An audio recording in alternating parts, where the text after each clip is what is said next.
किसी शायर ने क्या खूब लिखा है।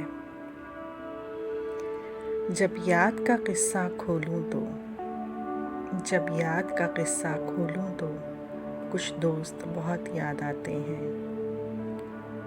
मैं गुज़रे पल जो सोचूं कुछ दोस्त बहुत याद आते हैं।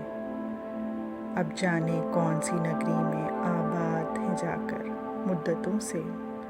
अब जाने कौन सी नगरी में आबाद हैं जाकर मुद्दतों से। मैं रात गए तक जागूं तो कुछ दोस्त बहुत याद आते हैं। कुछ बातें थीं फूलों जैसी, कुछ लहजे खुशबू जैसे थे। कुछ बातें थीं फूलों जैसी, कुछ लहजे खुशबू जैसे थे। मैं शहरे चमन में टहलूं तो कुछ दोस्त बहुत याद आते हैं।